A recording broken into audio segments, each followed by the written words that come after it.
நிதியமைச்சர் திருமதி நிர்மலா சீதாராமன் அவர்கள் கடந்த பிப்ரவரி 1 தேதியன்று இவ்வாண்டிற்கான, குறிப்பாக 2025-26 ஆண்டிற்கான நிதிநிலை அறிக்கையை நாடாளுமன்றத்தில் முன்வைத்திருக்கிறார். அவர் நாடாளுமன்றத்திற்கு வருவதற்கு முன்னதாக மிக சிறப்போடு மதுபானி சேலை அணிந்து, பட்டு சட்டை அணிந்து, அந்த கம்பீரத்தோடு குடியரசுத் தலைவர் மாளிகைக்கு சென்று அங்கே மரியாதைக்குரிய குடியரசுத் தலைவர் அவர்கள் தேனும் தயிரும் கலந்து அதை நிதியமைச்சருக்கு ஊட்டி வாழ்த்தி வழி அனுப்பி வைத்திருக்கிறார்கள். குடியரசுத் தலைவர் நேரடியாக பகிரங்கமாக சொல்லவில்லை என்றாலும் அந்த தேனும் தயிரும் ஊட்டியனுடைய நோக்கம்,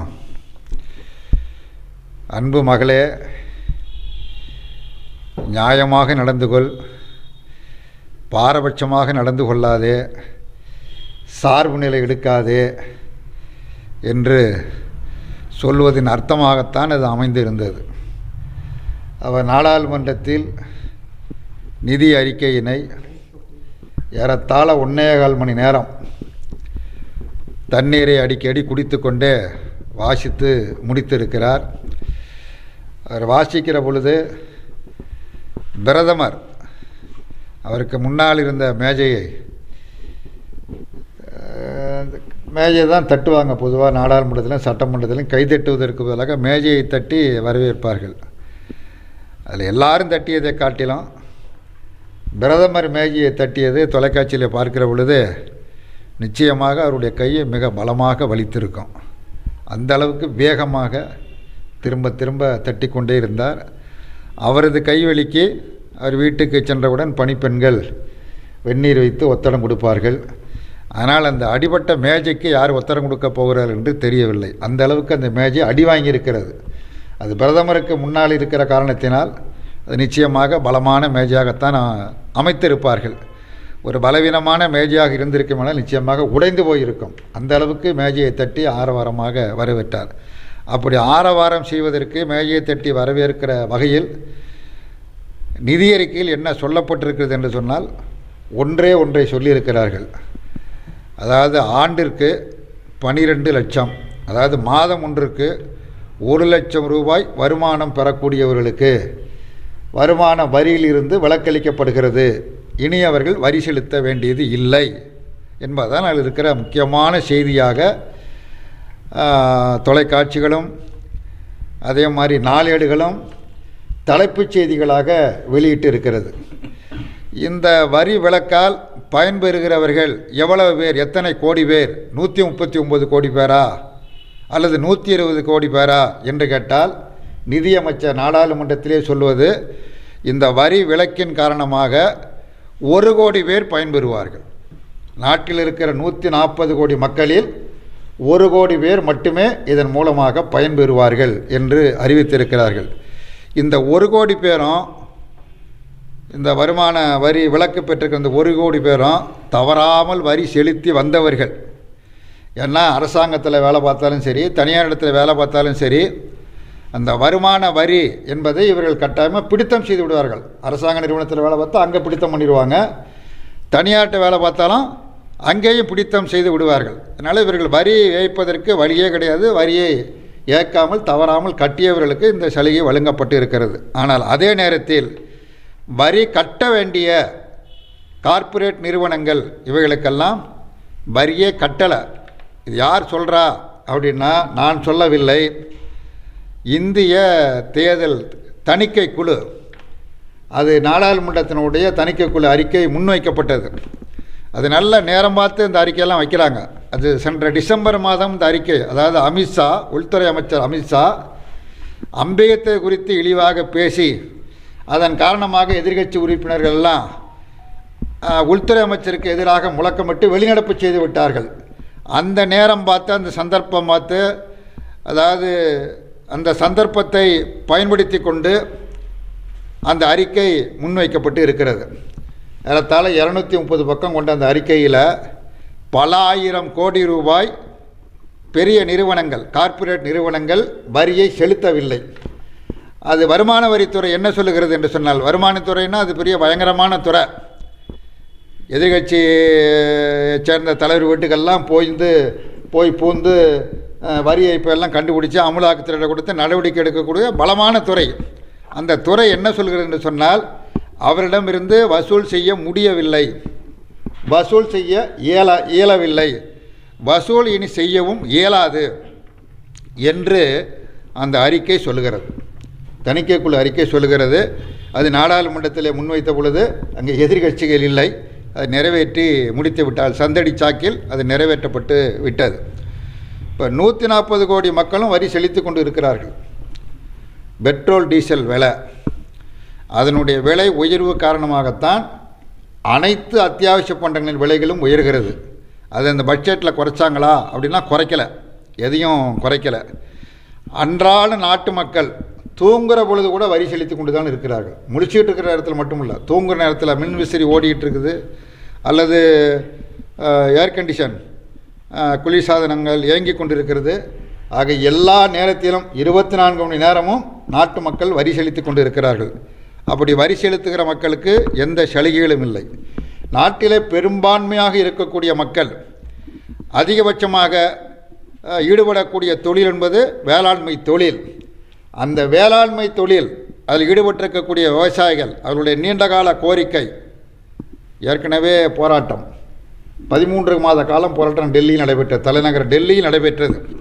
ஒன்றிய அரசாங்கம் கொண்டு வந்த விவசாயிகளுக்கு விரோதமான கார்ப்பரேட் நிறுவனங்களுக்கு ஆதரவாக கொண்டு வரப்பட்ட 3 சட்டங்களை திரும்பப் பெற வேண்டும் என்று வலியுறுத்தி ஏறத்தாழ 13 மாத காலம் விவசாயிகள் போராடினார்கள். அந்த போராட்டம் கடும் குளிரில் நடைபெற்றது, கடுமையான மழையிலும் நடைபெற்றது, கடுமையான வெப்பத்திலும் நடைபெற்றது. எல்லாவற்றுக்கும் மேலாக கொடிய கொரோனா உலகமே முடங்கி கிடந்த நிலையிலேயும் அந்த போராட்டம் நடைபெற்றது. ஏறத்தாழ 700 விவசாயிகள் இந்த போராட்டத்தில் செத்து மடிந்தார்கள். அதற்கு பின்னர் தான் ஒன்றிய அரசாங்கம் இந்த 3 சட்டங்களை திரும்ப பெற்றது. அப்படி திரும்ப பெறப்படுகிற பொழுது விவசாயிகள் வைத்த கோரிக்கை 2 மிக முக்கியமான கோரிக்கை. ஒன்று, இந்த போராட்ட காலங்களில் விவசாயிகள் மீது போடப்பட்ட வழக்கை திரும்ப பெற வேண்டும் என்பதும், விவசாயிகள் உற்பத்தி செய்யக்கூடிய பொருளுக்கான விலை நிர்ணய சட்டம் நாடாளுமன்றத்தில் சட்டபூர்வமாக நிறைவேற்றப்பட வேண்டும் என்பதும், இந்த 2 கோரிக்கையும் ஒன்றிய அரசாங்கம், மோடி அரசாங்கம் ஏற்றுக்கொண்டு எழுத்துப்பூர்வமாக கடிதம் கொடுத்திருக்கிறது. நாங்கள் இதை நிறைவேற்றுவோம் என்று எழுத்துப்பூர்வமாக எழுதி கையெழுத்து போட்டு கொடுத்திருக்கிறார்கள்.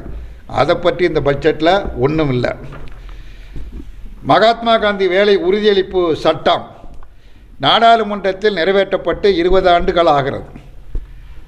ஐக்கிய முன்னணி ஆட்சி மன்மோகன் சிங் அவர்கள் பிரதமராக இருந்த பொழுது நாடாளுமன்றத்தில் இடதுசாரிகள் மிக வலுவாக 61 உறுப்பினர்களை கொண்டிருந்த காரணத்தினால் அன்றைக்கு அந்த சட்டம் கொண்டு வரப்பட்டது. 20 ஆண்டு ஆயிடுச்சு. அந்த சட்டத்தை அமுல்படுத்துகிற பொழுது, அதை துவக்கி வைக்கிற பொழுது, இந்த திட்டத்தை நிறைவேற்றுவதற்கு நிதி ஒரு பொருட்டல்ல, எவ்வளவு நிதி வேண்டுமானாலும் ஒன்றிய அரசாங்கம் ஒதுக்கீடு செய்யும் என்று அன்றைய மரியாதைக்குரிய பிரதமர் மன்மோகன் சிங் அவர்கள் தெரிவித்தார்கள். ஆனால் மோடி அரசாங்கம் வந்ததற்கு பிறகு படிப்படியாக ஆண்டுதோறும் குறைக்கப்படுவது மட்டுமல்ல, இந்த பட்ஜெட்டில் அதை பற்றி எதுவுமே கிடையாது. தமிழ்நாட்டில் அனைத்து மாவட்டங்களிலும் கடந்த 3 மாத காலமாக மகாத்மா காந்தி வேலை உறுதியளிப்பு திட்டத்தின் கீழ் பணிபுரிந்த அந்த பயனாளிகளுக்கு சம்பளம் ஊதியம் போய் சேரவில்லை. ஊதியம் கொடுக்கல. ஊதியம் கொடுக்காததுக்கு என்ன காரணம் அப்படின்னா, ஒன்றிய அரசாங்கம் பணம் வரல. ஏறத்தாழ 1600 கோடி ரூபாய்க்கு மேலே பணம் வரணும். முதலமைச்சர் கடிதம் எழுதிட்டார், பதில் இல்லை. மாநில நிதியமைச்சர் மரியாதைக்குரிய தங்கம் தென்னரசு அவர்கள் நேரடியாக டெல்லி சென்று நிதியமைச்சர் உள்ளிட்ட அமைச்சர்களெல்லாம் சந்தித்து கோரிக்கை மனு கொடுத்தார். எந்த பதிலும் இல்லை. இந்த அறிக்கையில் அதை பற்றி எதுவுமே கிடையாது.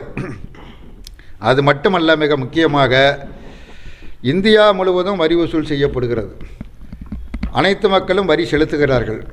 ஒன்றிய அரசாங்கம் பெரிய போராக அது குவிக்கப்படுகிறது. அவ்வாறு குவிக்கப்படுவதை அனைத்து மாநிலங்களுக்கும் அதனுடைய தேவைகளுக்கு ஏற்ப வளர்ச்சி திட்டங்களுக்கும் சிறப்பு நிதியும் ஒதுக்க வேண்டியது ஒன்றிய அரசாங்கத்தினுடைய பொறுப்பு, தார்மீக கடமையாகும்.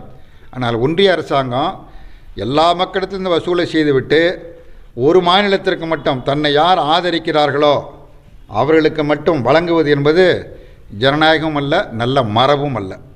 இந்த ஆண்டு சென்ற ஆண்டு ஆந்திராவுக்கும் பீகாருக்கும் ஒதுக்கப்பட்டது.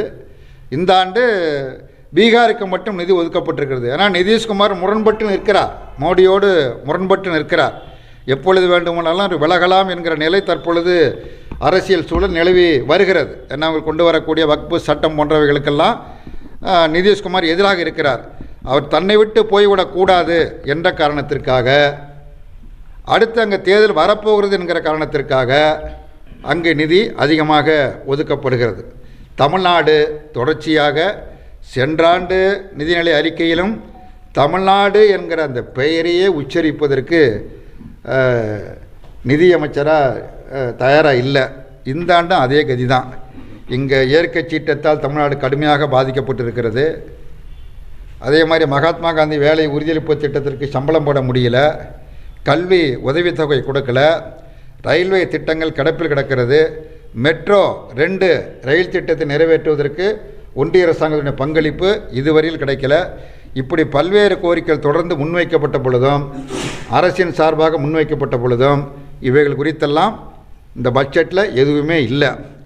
ஆகவே இந்த பட்ஜெட் என்பது, இந்த நிதிநிலை அறிக்கை என்பது பொதுவான நிதிநிலை அறிக்கை அல்ல, ஒரு சார்பு நிதிநிலை அறிக்கை. கார்ப்பரேட் நிறுவனங்களுக்கு சலுகைகளை வாரி வழங்குவது, ஒரே ஒரு மாநிலத்திற்கு மட்டும்